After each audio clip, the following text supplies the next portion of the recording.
Hi everyone, welcome back to another Ross Vlogs review. It's a review. It's a James Bond review, and this time we are reviewing the fifth entry in the Roger Moore entries of James Bond, and this time it is For Your Eyes Only, released in 1981, and it was coming off the heels of Moonraker from 1979. Now, if you remember in that review, we spoke about the fact that the movie originally meant to come out after The Spy Who Loved Me was For Your Eyes Only. But due to the success of Star Wars in 1977, producer Cubby Broccoli said pretty much, let's capitalise on that. Let's take Bond into outer space. Let's bring Moonraker instead of For Your Eyes Only. And they did. And Moonraker released to critical acclaim. It was a massive success for the James Bond franchise, and really did have some. It's a fun movie. I said that in my previous review. It's not going to get many accolades. Like, it's not a phenomenal movie. I wouldn't watch it over a Star Wars movie, but it is a tremendously fun, fantastical adventure. But unfortunately, where do you take Bond from there? You take him to outer space. Where else is there to go? And that was something that the producer, Cubby Broccoli, and his stepson, Michael G. Wilson, who was also co-writer of this movie, that's what they realised. If we keep taking Bond, if we keep upping ourselves, where do we go? Outer space is as high as we can go. Where else do we go? And it became a bit of a thing because not only was the movie very expensive to finance, yes, it did make back a lot of money, but if you keep traveling in that direction with Bond, you're going to get to the point where it's not a James Bond franchise anymore. It's not a James Bond film anymore. So they decided, let's save money. We're going to take Bond back down to earth, and we're going to ground this character as much as we can. So they stripped out the gadgets. They took it back to an almost 1960s, I can't even say the word, 1960s-esque spy film. They got rid of all the end of the world type of drama, and they just grounded the villains and the character of Bond in this movie. And on top of that, at this period of time in the franchise, Roger Moore was on a film-by-film basis for his contract. He originally signed on for three films. He had Live and Let Die was the first movie, The Man with the Golden Gun, followed by The Spy Who Loved Me. After that, his contract had finished. He was on a 3-film contract. That finished. When it came time to do Moonraker, they had to negotiate that contract. And then when it came time to do this film, For Your Eyes Only, Roger Moore pretty much said he was done. He didn't want to return anymore. He had finished. He was done. He was done with the character. He was done. What was actually happening, though, was Cubby Broccoli was actually auditioning a replacement for James Bond in the background. And Roger Moore found out and then publicly announced to, I believe it was the Daily Mail, that he would not be returning to James Bond. And 2 weeks later, he was rehired as James Bond. I speculate that a truckload of money would have pulled up on Roger Moore's home, and he would have just taken that money and said, yep, let's go. And that does not mean that the performance in this movie is at all bad. No. Roger Moore's performance in this film is brilliant. Roger Moore in this movie is probably the second best he's been in his entire run. I personally find The Spy Who Loved Me to be Roger Moore's best. I love that movie.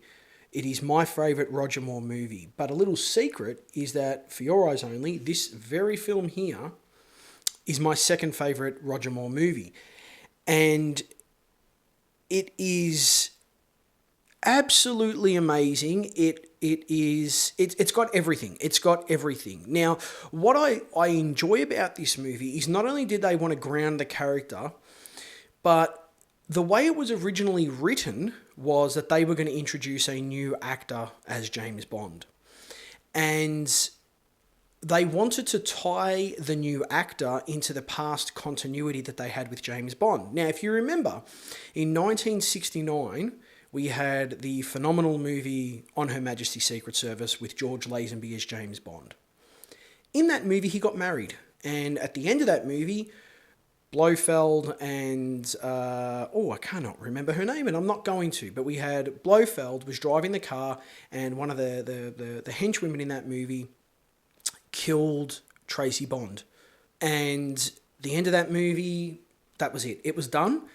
And at the beginning of Diamonds Are Forever, I was very disappointed, and you can see from my review, I was very disappointed that that film didn't follow On Her Majesty's Secret Service. Now, it does kind of follow it a little bit, where Bond is in the pre-title sequence looking for Blofeld, but it wasn't a satisfactory. It wasn't satisfying for me. I didn't feel that Sean Connery sold the emotional connection at all. It was just like that they forgot about On Her Majesty's Secret Service, and Diamonds Are Forever felt like a continuation of You Only Live Twice.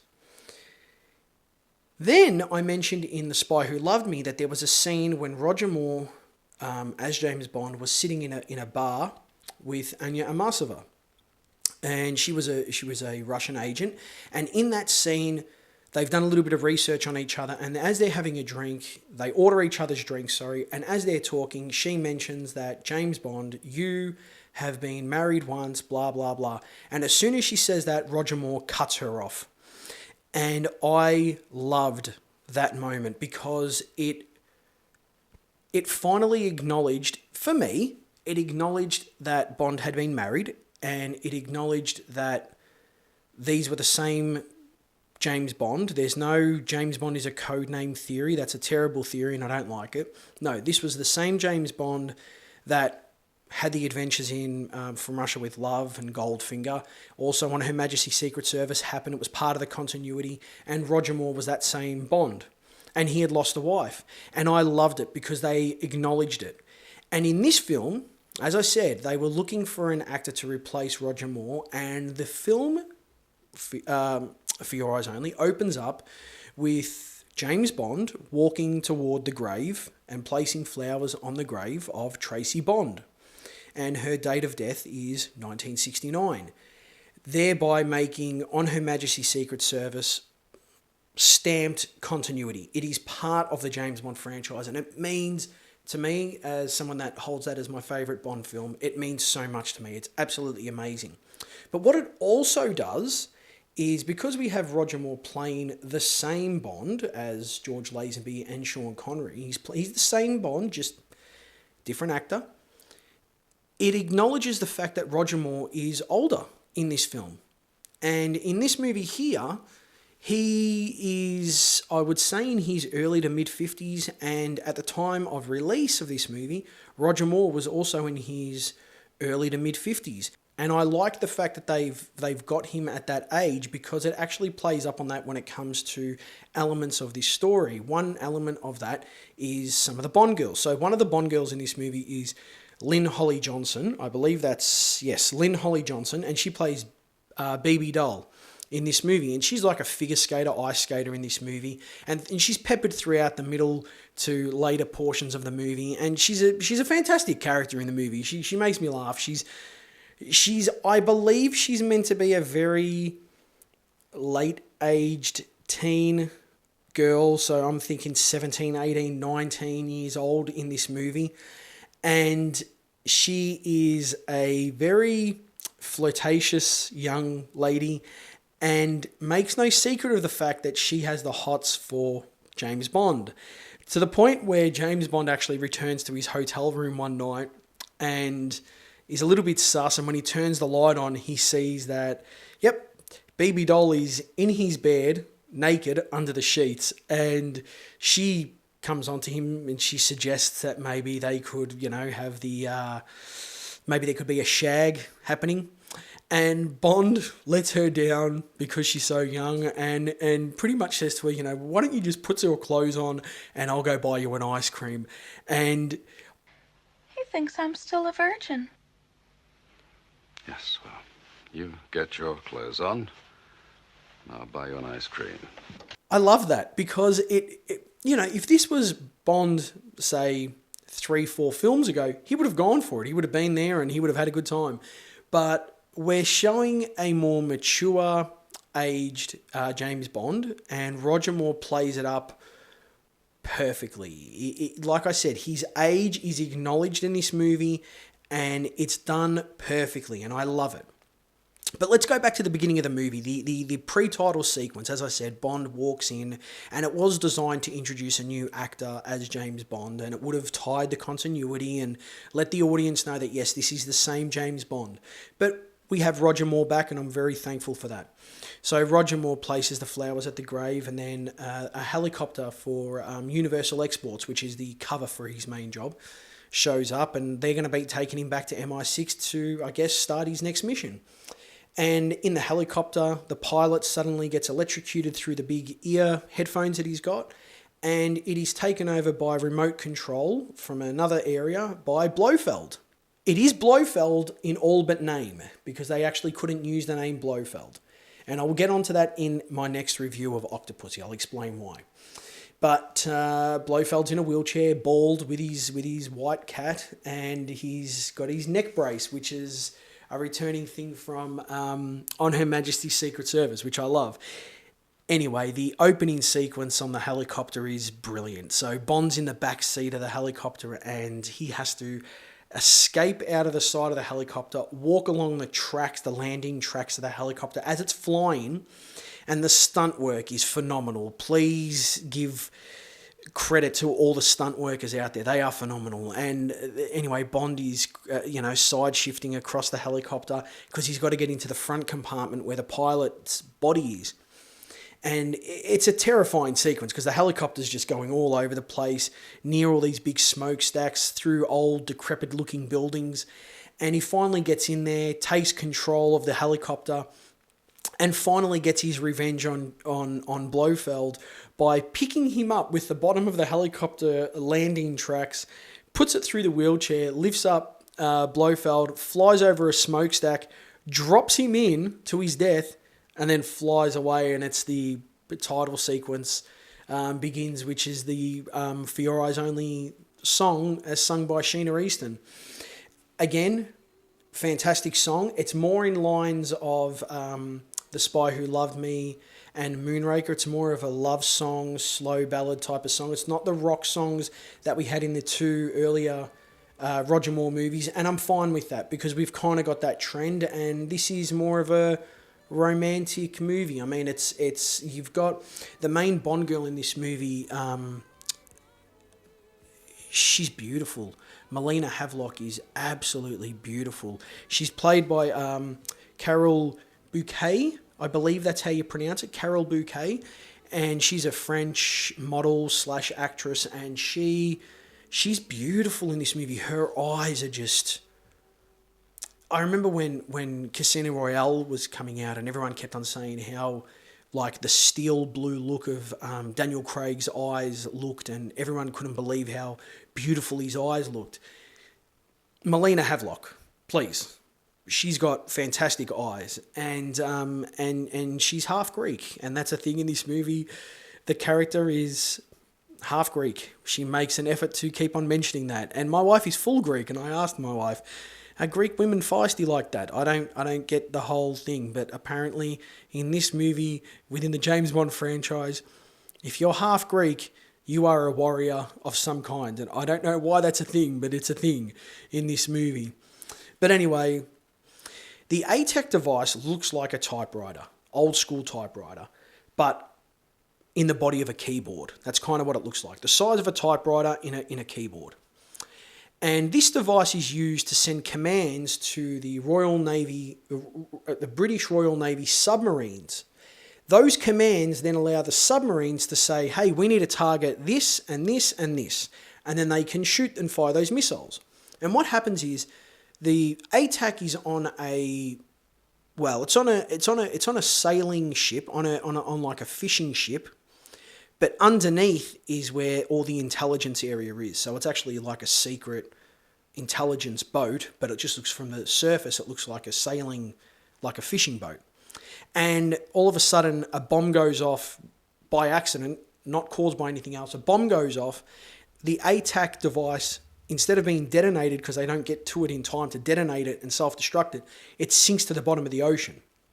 And when the KGB finds out, they're like, ooh, we need this. And if we can get this, well, as it's described to Bond, if it falls into the wrong hands, anyone can send commands to the submarines and get them to target their own cities. And we can't have that.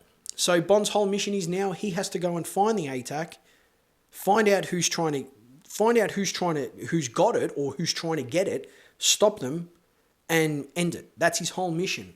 And Melina gets drawn into this because her parents were actually being used, their shipping vessels were being used to locate where the sunken ship was, and in the process, her parents get murdered. And she's now on a revenge mission to find these people and kill them and obviously avenge her parents. And that's how she gets tied up into this movie. And I find it to be absolutely brilliant. Like, it doesn't have any... There is at no point in this movie any submarine targeting a major city to threaten to destroy it. It is simply Bond going after the ATAC, finding out where it is, going after it, and stopping it from falling into KGB hands. That's it. And I love it because you have to think, we've come from The Spy Who Loved Me and Moonraker, which were both about destroying Earth. One of them was to live under the sea, and one of them was to live in space, repopulate, and then come back down to Earth. And this film here is just a small, tiny little scale compared to those massive stories, and I think it pays off perfectly in this movie. And you've got the main villain in this movie is Aristotle Christados, as played by Julian Glover. And when he's first introduced into this movie, he is... And you believe it, he's sold to the audience as almost like Bond's Karen Bay from Russia with Love. He is sold off like Bond's buddy in the movie. And he keeps on feeding Bond intel. He's a well-connected person, so he's feeding Bond intel. He's telling him about all these people. Watch out for that guy because that's Columbo, and Columbo is known for doing this and smuggling this and doing this, and he's probably the one that tried to kill you and this and that. And it's not until about maybe just over halfway into the movie where Columbo and Bond finally come face to face, and Columbo hands Bond his own Walther and says, I'm not the bad guy, it's Christados who's the bad guy, and he's been playing you for a fool. And Bond believes him, and we as an audience are like, holy crap, this guy here was so good. He fooled Bond, he fooled the audience. And that goes to show how good the script is written in this movie. Like, the writing in this movie is fantastic. I can't speak highly enough about For Your Eyes Only. It really is a phenomenal movie. And as I said, you've got Aristotle Christados in this movie as the main villain. And it's one of those things. He's not like a megalomaniac. He's not out there to kill this person and that. No, he simply wants the ATAC device to make money. That he doesn't care. He just wants... It's about money. And I can appreciate that. Like I said, I prefer a grounded Bond. I don't mind the fantastical elements, but I really do like a grounded Bond story. And this movie here, For Your Eyes Only, really does take me back to the days of From Russia with Love and Dr. No, which were both very much a spy espionage movie without the big overarching plot of we're going to destroy the whole planet. And yeah, Christados he's really well done. Julian Glover, he acts his life out in this movie, and you probably remember him too. He played the bad guy in what's it called? The third Indiana Jones, The Last Crusade. He's the one that warns Dr. Jones, Indiana, to not trust anybody, and then turns out to be the one that double crosses him. So I guess very similar in this film here, he double crosses Bond. So I think that's quite good. Now, this film here, there are some wonderful sequences in this movie. I've already spoken about the opening action sequence with a helicopter. There is a car chase sequence in this movie where Bond is escaping from the bad guys with Melina. He's running toward his Lotus, which makes a return in this film. But when he gets there, it explodes because it's got an alarm system, and one of the bad guys breaks the window and the car explodes. Now all of a sudden he doesn't have any gadgets, he's got nothing. And Melina says, I've got a car, and they run, and it's a little Citroen, a tiny little thing of a car. It's a little yellow car. But the sequence is brilliant. Like Bond and Melina are driving down this mountain, down winding roads, tight little streets, and they've got these two cars chasing them behind, and they're getting thrown all over the place. The car's flipping, literally to the point where the car flips on its roof, and Bond and Melina have to get the townspeople to help them flip it up onto their wheels, push it to start it, and get it going. It's brilliant. It's such a fun little sequence. Then you've got another part where Bond is in Italy, and he's like where all the snow is and everything like that. And all of a sudden the bad guys, the henchmen, are after him. And there's this phenomenal sequence where Bond is on skis, and they got the same skier that was the stunt guy for James Bond, for George Lazenby in On Her Majesty's Secret Service. They brought him back to do the ski sequence as James Bond in this film, and it shows, and it is great. He's on skis, the bad guys are on motorbikes with like spikes on their wheels, and they are just gunning for him, and Bond is just, he's going for it. Again, brilliant. No gadgets. It's just his wits, and he's going for it. And I love that. I absolutely love that about this movie. It is strip the gadgets away. Now you got Bond. And it's not to say that they've left out like gadgets completely. There are gadgets in this movie, but they're used in such a way that Bond never takes them into his mission. Like, he has to identify a character, so he goes to Q branch, he sits down, they put this monitor on, and he identifies the person by punching it into a computer, and then the computer spits it out, and then identifies this person, and that's it. But that's all we're talking about. I mean, there's another sequence where Bond is climbing this mountain, and my palms are sweating. Every time I watch this sequence, my palms are sweating. And I know it's not Roger Moore up there, but I get that tightness in the chest because I'm like, oh my God. And he's climbing, and as he gets to the top, and he's got like those pins in the rock face to prevent himself, from falling down. But when he gets to the top, the guy sees him and kicks him off. And all of a sudden you see this massive far back camera shot, and this little character just falls down. And as the rope gets taut like that, he just dangles there like that. And the problem is the guy up top that had kicked him off, he's now going to where those clips are in the rock face and bashing him out with his gun. And every time he does it, Bond falls down, say, like probably another 20 meters down. And all he's using is a shoelace strapped on, and he's using that to kind of give himself leverage to slowly move up the rope. And it is so tense. Oh, my cat's just walking past. It is so tense and palm sweating. I love it. There are so many fun things about this movie. Even the music. So John Barry didn't come back. There were tax reasons. He didn't come back. He couldn't record the score for this movie. And they brought in Bill Conti, who you probably know from Rocky. He did the songs, the musical score in Rocky. And he comes in here and he gives like this disco-esque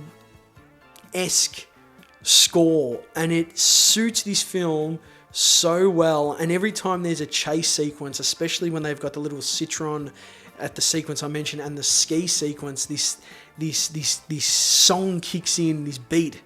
I love it. I'm going to put a sample of it in. I hope, fingers crossed, I'm going to put a sample of it in. I absolutely love it. I think this movie here, every time I watch it, I find something else to really... I find more and more about this movie to enjoy. I can't stress enough how... But it's not super gritty. Don't think of it like as a Casino Royale, but it is gritty in the fact that it doesn't pull its punches when the movie is showing the death of characters or horrifying sequences. Like there's a part when one of the henchman thugs called Locke, he's in his car and it's hanging off the side of the cliff. And he killed one of Bond's contacts. And Bond doesn't shoot him. He doesn't do anything. He simply kicks the car and puts enough leverage that the car flips over the edge and dies. And it's great. It's a sequence like that where you're just like, gee, I didn't expect that in a Bond film. And I know it's similar to how Bond does it in The Spy Who Loved Me, where the guy's holding his tie and he just smacks his hand away and he falls down. But this one here felt a lot harder when it happened, and it's hard hitting. I love it. I really do love this movie. I think For Your Eyes Only is up there. Everyone should be watching it. If it's not in someone's top 10, I think there's an issue. I think it's got a fantastic script, fantastic music. The acting from everybody in this film is top notch. Like, as I said, Roger Moore came back. He doesn't phone it in. He is committed to this role, and the acknowledgement of Tracy and in turn on Her Majesty's Secret Service means so much to me. And also, we've got an editor who's now been promoted to director in John Glenn. And this is his first James Bond directed movie, and he returns for the next 4 movies. So he does 5 total Bond films, and I feel like he's done a great job here, and he just gets better as he goes on. So top notch in that regard. Love this movie. Make sure you go out and watch it if you haven't. It's got to be on some streaming service somewhere. Now I'm going to do the stats of the movie, so let me open all of that up. Now the stats for this film. Okay, we've got the kill count from Bond. We have 9. Of mention is Blofeld, not Blofeld. So technically it is Blofeld, but it's also not Blofeld. So we've got a kill count of 9. So well done. We've got... Now I'm going to read out the locations because I've got it listed as 7. But we've got... He goes... Right, well, let me just do this. Let me be cheeky here. We've got 1, 2, 3, 4, 5, 6, 7. Now, I've got 7... But I've got the Ionian Sea included here. Now, I don't know if I'm including land, like water locations, but I'm gonna say 7. And it's got some beautiful scenery in this movie. I mean, he goes to Greece, Italy, and Spain in this movie. Absolutely phenomenal. And the final sequence where the massive rock, St. Cyril's, the massive mountain rock structure where the base is on top, the villain base is on top, that's just beautiful. Like, absolutely beautiful. And then finally, we have the ladies bedded. And there is only one. And it is not Melina Havelock, because we don't technically see that sequence. It is actually Countess Lizzle. Lissel. Countess Lissel. And she was played by Cassandra Harris. And that actress was actually married to a young actor at the time called Pierce Brosnan. And it was during the making of this movie that Pierce Brosnan came to set to visit her, and Cubby Broccoli saw Pierce Brosnan and thought, I'm going to keep this guy in mind because he's very Bond-esque. And, well, we know how that turned out. Or do we know the full story of that? We'll get to that in a couple of reviews. But I am so happy with this film. I have watched this movie probably 10 times over the last 2 weeks. I don't know why. This movie, every time I watch it, I'm glued. I'm glued to the screen with this movie. It is right up there with The Spy Who Loved Me. I adore this movie. Everything about it is phenomenal. Beautiful women in this movie. Beautiful locations. And the stripped back Bond with no gadgets is hard hitting. it does it all before Casino Royale, let me just say that. And yeah, fantastic. Now, this is actually the second time I have recorded this review. The first time I recorded was 24 hours ago, and my cat was scratching at the door. So now I've got the door open. So the sound might be a little bit off, but I've got the door open. My cat has walked past a handful of times. It has come in the room once. But the review is here. I am happy with that. And yes. Now, of note also is the channel. The channel is, I'm happy. The channel continues to gain subscribers little by little. That's all that matters. The reviews are getting views, which makes me happy because I never thought anyone would watch. So I'm just glad that people are watching, and the videos are getting likes. So I really just want to say thank you to every single person that is watching, that's liking, that's commenting, that is subscribed. If you share it, even better. Thank you very much. It really does mean a lot to me because I'm just one man doing all this. And yeah, it means a lot. I know the reviews take a little bit of time to be released, every 2 weeks or so, but that's because, like I said, I'm still working. I'm doing all usual stuff. I'm editing for my wife's channel still and uploading that and doing all that. So I've got a little bit going on, but I absolutely love watching the Bond films, filming this, writing all the script, editing this, and then uploading it. I love it, and I love the fact that people are watching it. So I really do appreciate every person that's tuning in. Or you right there, I appreciate you. I'm just going to say a random name, Sharon. Thank you, Sharon. Like the video, Sharon. But no, it means a lot. So yeah. Now the next film is Octopussy, and that will be out in about 2 weeks, and I will talk about that movie then. I was going to say something now, but no, I will wait until the review. We'll talk about it when that in that review. So until then, thank you very much for watching. Appreciate it. And stay happy. I hope you're all doing well. Let me know in the comments below anything you want to let me know, and I'm happy to reply. But until then, take care of yourselves, and Ross will return.